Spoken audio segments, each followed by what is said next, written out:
Diz assim a palavra de Deus: quando Sambalate, Tobias, Gesem, o árabe, e o restante de nossos inimigos souberam que eu havia reconstruído o muro e que não havia ficado nenhuma brecha, embora até então eu ainda não tivesse colocado as portas nos seus lugares, Sambalate e Gesem mandaram-me a seguinte mensagem: venha, vamos nos encontrar num dos povoados da planície de Ono.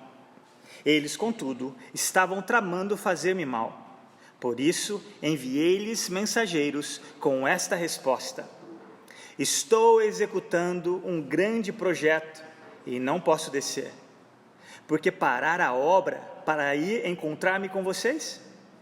Eles me mandaram 4 vezes a mesma mensagem e todas as vezes lhes dei a mesma resposta. Então, na 5ª vez, Sambalate mandou-me um dos seus homens de confiança com a mesma mensagem.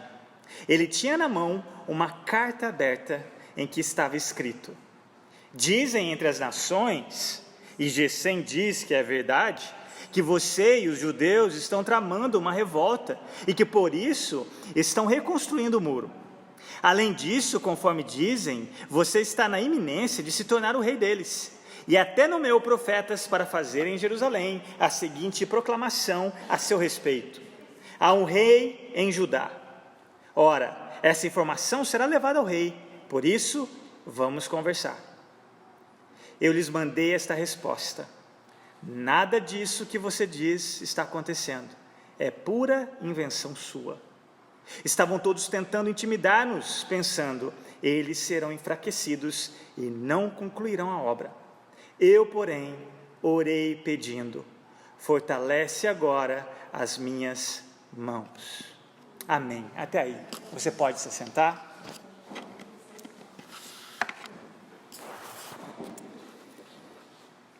Meus irmãos, durante a reconstrução dos muros dessa cidade de Jerusalém, grande foi a oposição dos inimigos do povo de Deus, esses inimigos declarados contra esse povo. Nós já vimos nos capítulos 2 e no capítulo 4 as 3 diferentes estratégias que eles utilizaram, não só Sambalate, Gesem e os seus comparsas, as diferentes estratégias que eles utilizaram para fazer com que aquela obra parasse. E vimos como Deus concedeu a Neemias a capacidade na reação de cada uma daquelas estratégias, fazendo com que o povo não sucumbisse, nem mesmo debaixo da zombaria, nem mesmo dos problemas internos que nós já vimos, e nem mesmo da ameaça de morte. Mas agora Sambalate e companhia tentam uma nova estratégia. Eles não se deram por satisfeitos, especialmente agora, onde todas as brechas daquela grande muralha haviam sido reparadas. Só faltavam as portas para serem colocadas no lugar. E sem dúvida Sambalate, ainda mais furioso do que antes, eles mudam de estratégia. O foco deles agora é atacarem o próprio líder, o próprio Neemias. Olha comigo, versículo 1 e 2. Quando Sambalate, Tobias, Gesem, o árabe, e o restante de nossos inimigos souberam que eu havia reconstruído o muro e que não havia ficado nenhuma brecha, embora até então eu ainda não tivesse colocado as portas nos seus lugares, Sambalate e Gesem mandaram-me a seguinte mensagem: venha, vamos nos encontrar nos povoados da planície de Ono. Eles, contudo, estavam tramando fazer-me mal. A construção levou em torno de 52 dias. Finalmente, agora só faltavam as portas. E de repente, Neemias recebe esse convite dos seus inimigos. Não sei se vocês perceberam no versículo 1, ele chama-os de meus inimigos. Ele sabia quem eles eram. E ele recebe essa mensagem. É como se eles estivessem assim: tá bom, Neemias, nós falhamos de todas as tentativas de parar essa construção, você venceu, agora vamos conversar, falta pouco para terminar essa obra, vamos ver o que nós podemos, em unidade, em paz, vamos tentar juntar alguma coisa em comum que nós temos. Mas Neemias sabia muito bem que essa não era a conversa por trás daquela frase ou daquela mensagem. Neemias sabia a intenção daqueles homens, e tinham a intenção de me fazerem mal aqui, era matá-lo, era eliminá-lo. E aí eles pedem para que Neemias vá até esse vale de Ono, para que lá finalmente eles pudessem ter essa conversa amigável, entre aspas. E é interessante que Neemias poderia olhar, só falta as portas mesmo, não é verdade? Já a obra está praticamente completa, não custa nada eu dar uma paradinha aqui e ter que caminhar meio caminho entre Samaria e Judeia para me encontrar com esses homens. Vocês veem que a intenção deles não era só eliminar Neemias, mas fazer com que o alvo deles finalmente fosse alcançado, parar a obra, mesmo que fosse talvez nos 44 minutos do segundo tempo. Mas Neemias não faz isso, pelo contrário, olha a reação desse homem de Deus, versículo 3: por isso enviei-lhes mensageiros com esta resposta: estou executando um grande projeto, não posso descer, por que parar a obra para ir encontrar-me com vocês? Observem que no verso seguinte, no 4, nós somos informados que eles não se deram satisfeitos com essa resposta de Neemias, e eles tentam vencê-lo pelo cansaço, mandando quantas vezes? 4 vezes o mesmo convite, e surpreendentemente 4 vezes o mesmo pedido, 4 vezes Neemias dá a mesma resposta: estou executando um grande projeto e não posso descer. Por que parar? E agora ele faz uma pergunta para eles: por que parar a obra para ir encontrar-me com vocês? Ou em outra versão, estou executando uma grande obra, ou um trabalho muito importante. Por que parar a obra para ir encontrar-me com vocês? Vocês se lembram da última função de Neemias? Quando Deus o chamou, naquele período que ele separou, orando mais do que trabalhando, naquele período de oração, jejum e lágrimas. Você se lembra da função de Neemias? Ele era o copeiro do rei Artaxerxes. Uma função extremamente de confiança. Um homem que morava no palácio, um homem que tinha a confiança do homem mais importante da época, um homem que nada que chegasse, nem mesmo na comida do rei, que ele comesse ou bebesse, antes teria que passar por Neemias. Humanamente falando, a posição dele como copeiro era maior do que agora, não é verdade? Ele está no meio de escombros, com poucos judeus, pobres e poucos judeus, uma cidade sem honra, uma cidade sujeita a ataque dos inimigos, portas queimadas, injustiça social, nós já vimos isso. Mas Neemias vai dizer que estou fazendo uma grande obra, ou estou envolvido em um grande projeto. Por quê, meus irmãos? Porque Neemias sabia que aqueles muros, que aquela cidade, que aquele povo representava a honra do Rei dos Reis. E mesmo que humanamente falando, a sua posição de copeiro trouxesse mais holofotes, na verdade, segundo a perspectiva desse homem, o que ele estava fazendo sim era grande. Porque nós sabemos que a contribuição desse homem não só influenciou nos seus dias, mas influenciou com a vinda do próprio Filho de Deus. Porque se esse povo não fosse poupado, se essa cidade não fosse poupada, Jesus não teria vindo.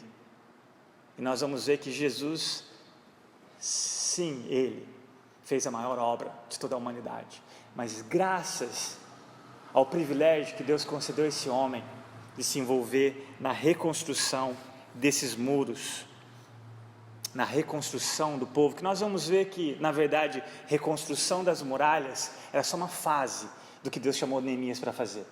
Nós vamos ver, especialmente no capítulo 13, que era necessário repovoar aquela cidade, e que não era apenas 52 dias da missão de Neemias, eram mais de 12 anos que ele iria investir naquela missão que Deus o havia chamado. Então você pode incluir nesse grande projeto, nessa obra grande e importante, que ele não parou para ir conversar com Sanbalate e companhia.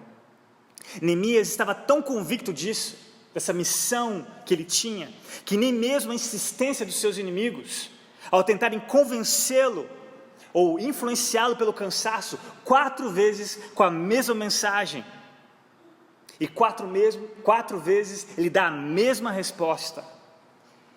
E aí, nas 4 vezes, pelo cansaço, eles não conseguiram convencê-lo, eles mudam de novo de estratégia.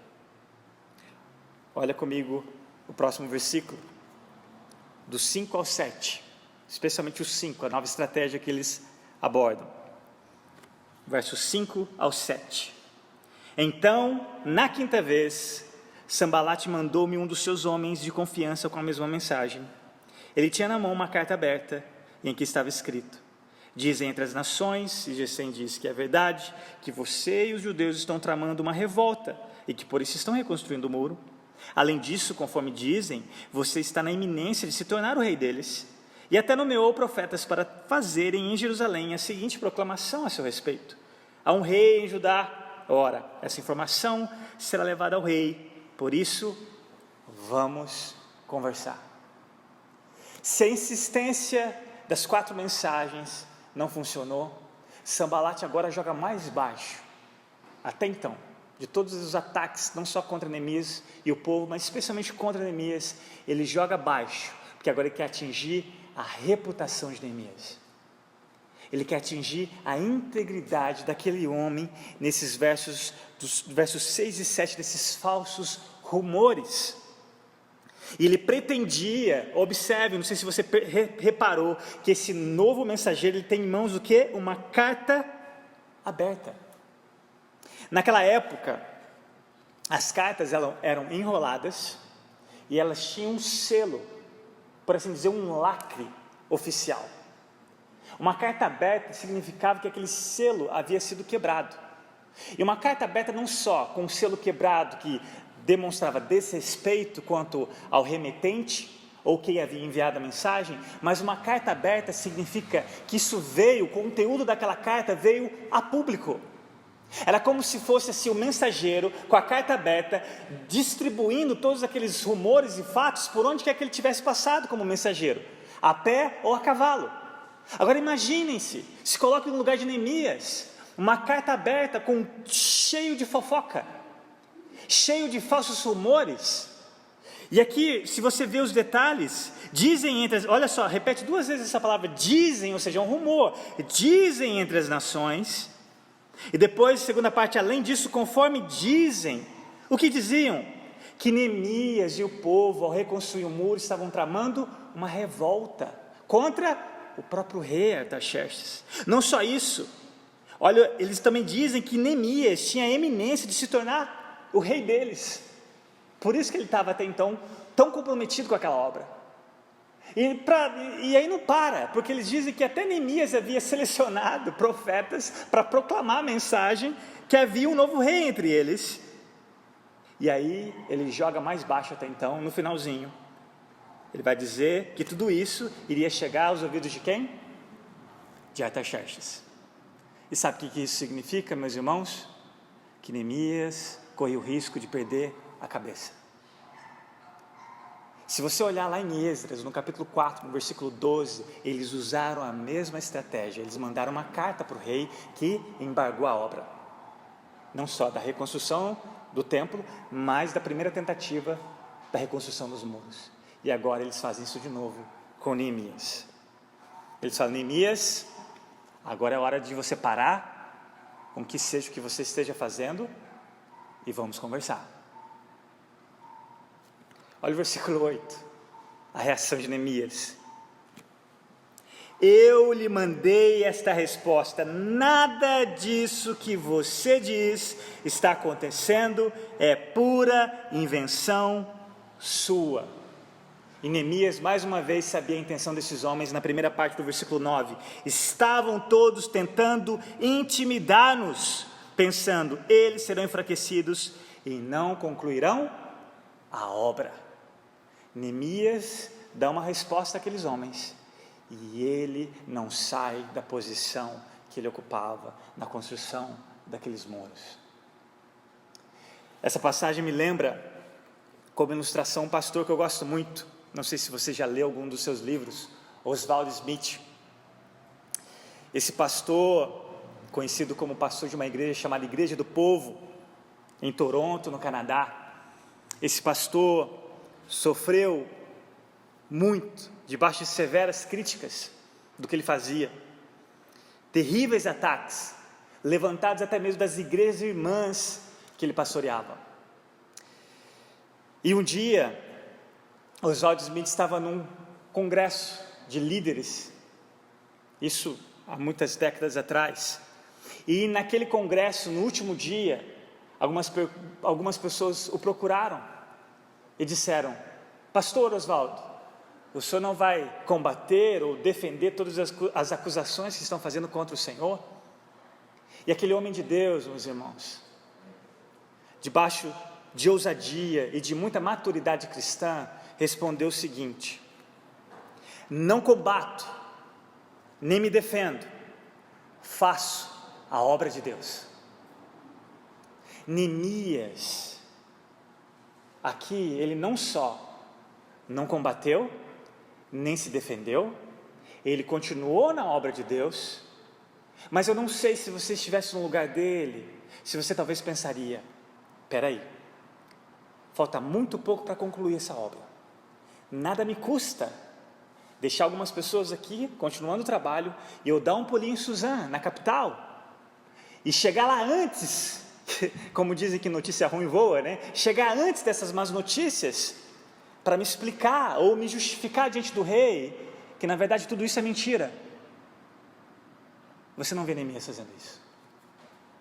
Mas, o que Neemias faz, além da resposta? Observe comigo na segunda parte do versículo 9. Eu, porém, orei, pedindo. Olha a segunda parte, finalzinho. Fortalece agora as minhas mãos. Nós já temos visto que Neemias é um homem de oração. Desde o início, nós já vimos vários vislumbres da vida de oração desse homem. E aqui, sem dúvidas nenhuma, ele precisava orar. Porque sem dúvidas nenhuma, esse era um risco que, apesar de todas as artimanhas desses homens, isso era um risco que ele corria, que Artaxerxes ouviria esses rumores e que, sem dúvidas, Neemias perderia a cabeça. Mas ao invés dele procurar com as suas próprias mãos, por assim dizer, se justificar, isso aqui a gente nem está entrando na questão pública. Quantas pessoas ouviram isso? Nós vamos ver isso na semana que vem, passando a semana que vem, na outra. Os inimigos internos também de Neemias, no meio do próprio povo, em relação a esses rumores. Mas, sem contar nessa questão pública, Neemias poderia ter ido até Artaxerxes, e ele não vai. Mas ele confia ao Senhor a sua reputação. Ele ora ao Senhor. Neemias aqui, meus irmãos, está mais preocupado com a sua integridade do que com a sua reputação. Neemias, mesmo correndo risco de morte aqui, ele se lança aos cuidados de Deus em oração. E olha que interessante, ele pede por proteção? Não, ele pede para que Deus fortalecesse as suas mãos, para que mesmo que depois da última porta colocada naquela muralha, ele perdesse a cabeça, mas pelo menos ele havia concluído a missão. Ele colocou a missão dele antes mesmo da sua própria vida. Ele não se considerou tão importante quanto aquilo que Deus o havia chamado ou criado para fazer. Olha a convicção desse homem. Olha que exemplo que nós temos diante de nós. Ele pede para Deus fortalecer as suas mãos. No contexto, na tradução, fortalece as minhas mãos, no original, é como se fosse assim: a motivação de Neemias agora era maior do que antes dos ataques. Já viu aquela frase, aquilo que não te mata te fortalece? Era como se esse fosse o efeito que surtiu, esse ataque contra a integridade de Neemias, surtiu nele mais disposição de concluir aquela obra, mesmo correndo risco de morte. Antes de entrar para algumas considerações práticas, para a sua e para a minha vida, quando eu li essa resposta de Neemias, quando ele diz assim: estou executando um grande projeto e não posso descer, me veio aquela passagem de Mateus, capítulo 21, quando Jesus estava crucificado. Ali Jesus cumprindo com a sua missão, a obra que o Pai o havia dado, a obra de não só viver uma vida perfeita, mas também morrer uma morte perfeita, a única morte que poderia apaziguar a ira de Deus contra os seus e os meus pecados. E Jesus ali pregado na cruz, capítulo 21 de Mateus, os versos 41 e 42, as pessoas passando e lançando provocações contra aquele homem justo, o único no meio daqueles dois injustos. Mas olha que interessante o que os inimigos de Jesus disseram, no verso 41 e 42, eu vou ler para vocês. Os chefes dos sacerdotes, os mestres da lei e os líderes religiosos zombavam dele, dizendo: salvou os outros, mas não é capaz de salvar a si mesmo? E é o rei de Israel? Desça agora da cruz e creremos nele. Olha que interessante. Olha a provocação dos inimigos de Jesus, fazendo com que, se ele descesse daquela cruz, se ele tivesse o poder suficiente para descer daquela cruz, eles creiam nele. Todos nós sabemos que isso não iria funcionar, não é verdade? Meus amados, por que Jesus não desceu da cruz? Não eram os cravos que o seguravam ali, mas era o amor dele ao Pai em cumprir com a missão. Era o amor de Jesus por cada um daqueles que um dia ouviriam do Evangelho. Era a glória do nome de Deus que seria resgatada na vida de todo pecador que o reconhecesse como seu único e suficiente Salvador. E Jesus não desceu. Ele permaneceu convicto. Meus amados, comparando a obra de Neemias com a obra de Jesus, é infinitamente maior. Infinitamente maior. Jesus estava fazendo naquela cruz, era infinitamente maior, um projeto infinitamente mais importante de toda a história da humanidade, pois envolvia a glória de Deus na salvação de todo pecador que um dia iria se arrepender. Por isso Jesus não poderia descer daquela cruz, ele permaneceu resoluto, até o seu último suspiro, confiando no Pai e cumprindo com a sua missão. É isso que nós celebramos na Santa Ceia, é isso que nós trazemos à memória. E eu quero encerrar com algumas considerações práticas dessa passagem para a sua e para a minha vida.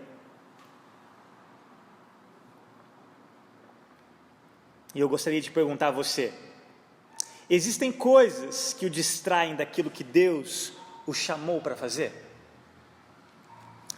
Acredito que não houve até então na história uma época tão cheia de distração como a nossa.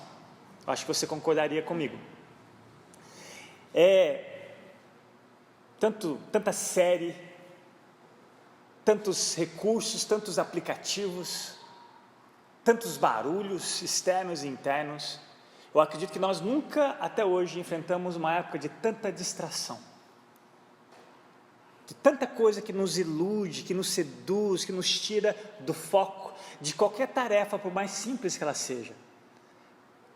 Essa semana passada eu fui fazer um curso, um treinamento de como você ter objetivo e resultados que você espera naquele objetivo. E é uma metodologia que inclusive o Google utiliza com seus funcionários. É como você ter um foco numa tarefa e como você realmente está tão focado naquela tarefa, e você procurar resultados e não se distrair com nada mais, ou qualquer coisa que você tenha para fazer, que venha contribuir com aquela tarefa. Se não tiver nada que contribua, você elimina. Eu não sei no seu caso, mas falo não só de tarefas simples, mas o que Deus criou você para fazer, o que Deus criou você para ser. Você realmente está na missão? Ou você anda distraído com uma coisa ou com outra? Nós estamos iniciando um novo ano. Lembra da última reunião que nós fizemos? Que no final de um ano nós temos uma lista que gostaríamos de fazer no próximo ano. E aí quando acaba aquele ano que começou, a lista está pela metade, você não fez nada. Por que tanta distração? Meus irmãos, e eu queria deixar algumas aplicações aqui, não só prática, mas também espiritual. Por exemplo, se você é um estudante, Deus o chamou para honrá-lo em seus estudos, para fazer o melhor que você pode, porque Deus é digno disso. Se você é um empregado, Deus o chamou para honrá-lo na maneira com que você serve o seu patrão e os seus colegas de trabalho, especialmente o testemunho que você dá lá como cristão.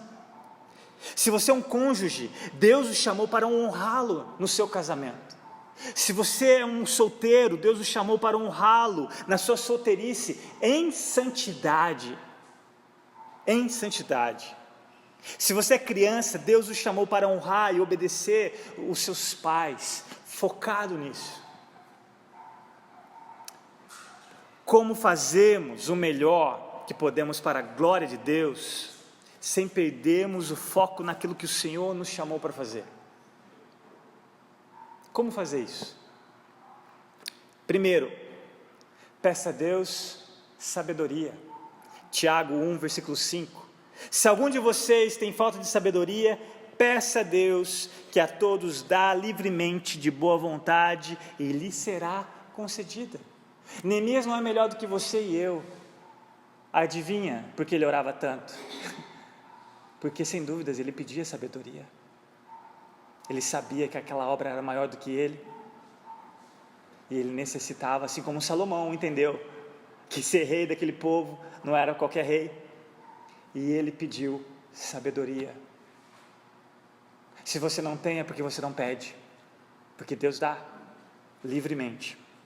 Peça a Deus, meus irmãos, constantemente, sabedoria, para que sejamos realistas quanto às estratégias dos inimigos contra nós. E inimigos eu incluo o seu coração, eu incluo o mundo e todas as seduções, e sem dúvidas o diabo.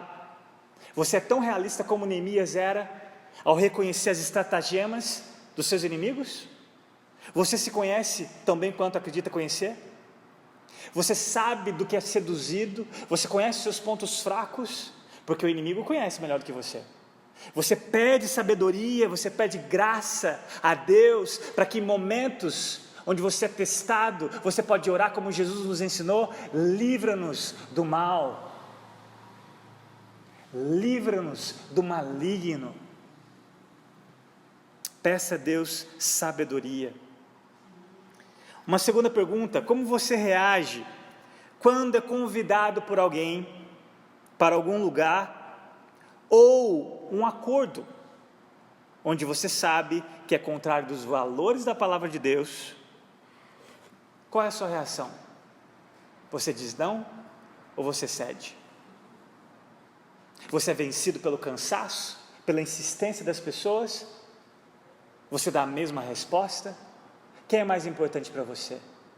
Agradar as pessoas ou a Deus? Segundo, e aí encaixa com o que eu acabei de dizer, aprenda a dizer não. Aprenda a dizer não. Esta é uma área que todos nós temos dificuldade, não é verdade?